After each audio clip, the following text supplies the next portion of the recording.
குச்சி வத்தல் பிழிஞ்சு எடுத்தாச்சு.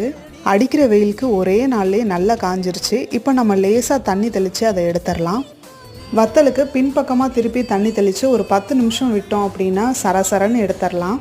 கூழ் காய்ச்சும் போது நல்லா வெந்திருந்தால் தான் நமக்கு எடுக்கும்போது சரசரன்னு வரும். துணியில் கொஞ்சம் கூட ஒட்டாது. நம்ம தண்ணி தெளித்து எடுத்ததுனால ஒரு லேசான ஈரத்தோடு இருக்குது. இன்னும் ஒரு நாள் காய வச்சு எடுத்தோம் அப்படின்னா அதுக்கப்புறம் நம்ம காய வைக்க வேண்டிய தேவையில்லை.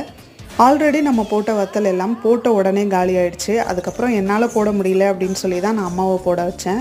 இதெல்லாம் அப்படியே எடுத்து ஒரு நாள் ஃபுல்லாக வெயிலில் காய வச்சு எடுத்தாச்சு. இப்போ முழுசாக காஞ்சது நம்ம எப்படி இருக்குது அப்படின்னு சொல்லிட்டு பார்க்கலாம். அப்படியே இது இன்றைக்கி சைடிஷ்க்கு பொரிச்சிட வேண்டியது தான். குச்சி வத்தல் மட்டும் இல்லாமல் கிள்ளு வத்தல், கருவேப்பிலை வத்தல் நிறைய பேர் கேட்டிருந்தீங்க. அதுவுமே நெக்ஸ்ட் டே போட்டு வச்சுருக்கேன். அடுத்த வீடியோவில் நான் உங்களுக்கு காட்டுறேன். ஸோ இது தேவைப்படுறவங்க மேலே இருக்க வாட்ஸ்அப் நம்பரில் ஆர்டர் பண்ணிக்கோங்க. நம்ம வேறு ஒரு வீடியோவில் பார்க்கலாம். பாய்.